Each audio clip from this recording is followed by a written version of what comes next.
TSR study পয়েন্টে সকলকেই স্বাগত। আজকের ভিডিওতে দ্বিতীয় পর্যায়ক্রমিক মূল্যায়ন 2025 সালে তৃতীয় শ্রেণীর বাংলা বিষয়ের এক্সের নমুনা প্রশ্নপত্র উত্তর সহ আলোচনা করব। তোমরা সকলেই জানো তোমাদের এই পরীক্ষায় 30 নম্বর থাকবে, সময় পাবে 1 ঘন্টা। তাহলে প্রশ্ন উত্তরে যাওয়ার আগে সিলেবাসটা দেখে নাও কি কি পরীক্ষা হবে, আর ভিডিও ভালো লাগলে লাইক, সাবস্ক্রাইব ও বন্ধুদেরকে শেয়ার করে দিও। সিলেবাস কি কি পরীক্ষা হবে দেখো: সোনা, নদী, নদীর তীরে একা, নৌকা যাত্রা, ঢেউয়ের তালে তালে, পর্যটন, গাছেরা কেন চলাফেরা করে না, জুঁই ফুলের রুমাল, সাথী, একা একা থাকতে নেই, আরাম। এই অধ্যায়গুলি পরীক্ষা হবে। একের দাগ, এক কথায় উত্তর দাও। এখানে 8টি করতে হবে, প্রতি প্রশ্নের মান 1 করে।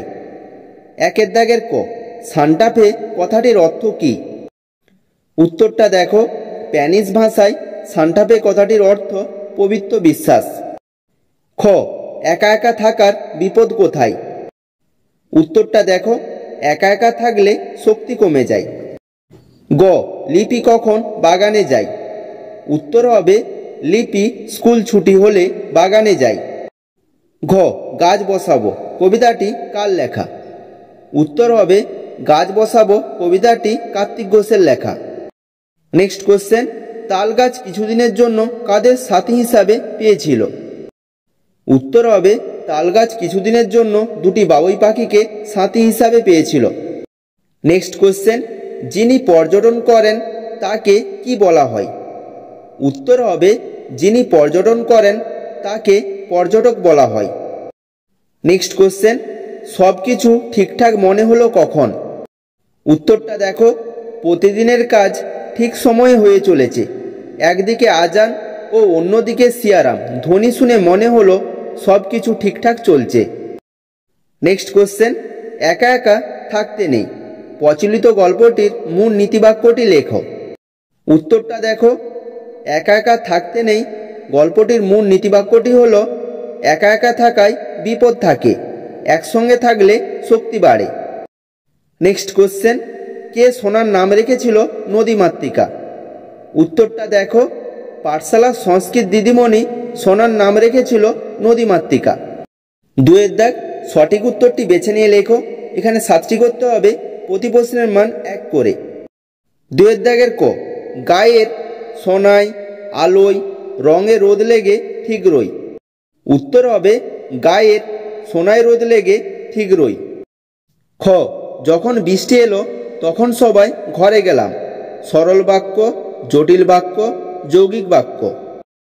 সঠিক উত্তরটি হবে জটিল বাক্য। গ, গাছের গুড়ি থেকে অল্প, মাঝারি, অনেক উঁচুতে কয়েকজন পরী বাড়ি তৈরি করল। উত্তর হবে, গাছের গুড়ি থেকে অল্প উঁচুতে কয়েকজন পরী বাড়ি তৈরি করল। ঘ, তারা দুটিতে মিছিমিছি কত কি হাঁকাহাঁকি, বকাবকি, চেঁচাচেঁচি করে? উত্তর হবে, তারা দুটিতে মিছিমিছি কত কি বকাবকি করে। নেক্সট কোশ্চেন, মধুমাঝির নৌকা বাঁধা আছে রাজগঞ্জের, রায়গঞ্জের, রামগঞ্জের ঘাটে। উত্তর হবে, মধুমাঝির নৌকা বাঁধা আছে রাজগঞ্জের ঘাটে। নেক্সট কোশ্চেন, নৌকাটি ছাড়বে সন্ধ্যাবেলা, দুপুরবেলা, ভোরবেলা? সঠিক উত্তরটি হবে, নৌকাটি ছাড়বে ভোরবেলা। নেক্সট কোশ্চেন, আমরা আস্তে আস্তে প্রশান্ত, আরব, ভারত মহাসাগরের দিকে এগিয়ে চলেছি। উত্তর হবে, আমরা আস্তে আস্তে ভারত মহাসাগরের দিকে এগিয়ে চলেছি। 3 দাগ, বাম দিক ও ডান দিক মেলাও। এখানে 5 নম্বর থাকবে। বাম দিক ডান দিকটা দেখো। বাম দিক, উলঙ্গ রাজা, জুঁই ফুলের রুমাল, হযবরল, বাবুই, কেষ্টবাবু। আর ডান দিকটা দেখো, বাদকস্থান, সুকুমার রায়, নীরেন্দ্রনাথ চক্রবর্তী, কার্তিক ঘোষ, দর্জি পাখি। উত্তরগুলো দেখো, উলঙ্গ রাজা।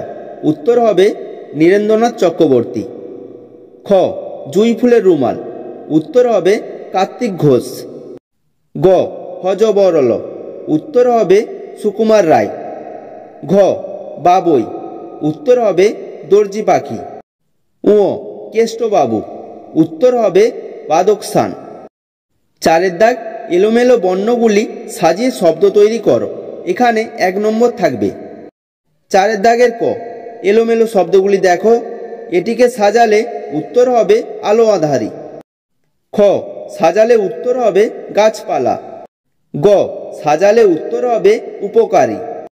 5 দাগ বিপরীত শব্দ লেখো। এখানে 1 নম্বর থাকবে।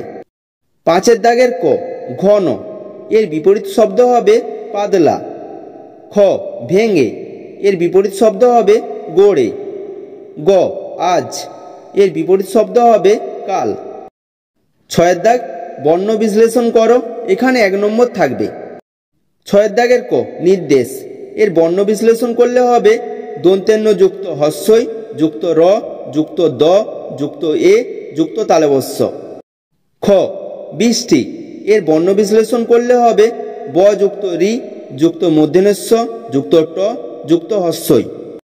গ বিশ্বাস, এর বর্ণ বিশ্লেষণ করলে হবে ব যুক্ত হস্যই যুক্ত তালবস্য যুক্ত ব যুক্ত আ যুক্ত দন্তেস্ব। 7 দাগ নিচের প্রশ্নগুলির উত্তর দাও। এখানে 2টি করতে হবে, প্রতি প্রশ্নের মান 2 করে। 7 দাগের ক মানুষের বেড়ানোর ইচ্ছে হয় কেন? উত্তরটা দেখো, অজানা অদেখা জিনিস তথা নতুন জায়গা দেখতে মানুষের ইচ্ছা হয়। এছাড়াও প্রতিদিনের একঘেয়েমি জীবন থেকে স্বস্তি পেতেও মানুষের বেড়ানোর ইচ্ছে হয়। খ ডালগুলো ঝুঁকে পড়তে দেখে মানুষেরা কি করল? উত্তরটা দেখো, ডালগুলোকে ঝুঁকে পড়তে দেখে মানুষেরা সমবেদনার বদলে হো করে হেসে উঠেছিল। এমনকি তারা সকলে মিলে আনন্দে হাততালি দিতে থাকে। এভাবে তারা গাছেদের উপহাস করেছিল। 8 দাগ নিচের যে কোনো একটি বিষয় অবলম্বনে 5-6টি বাক্যে অনুচ্ছেদ রচনা করো। এখানে 3 নম্বর থাকবে। অনুচ্ছেদ রচনাগুলো দেখো। ক তোমার প্রিয় ঋতু। খ গৃহপালিত পশু। গ তোমার দেখা মেলা। এইগুলো তোমাদের বইয়েতে পেয়ে যাবে। যদি কোনো সমস্যা হয় কমেন্ট করে জানিও।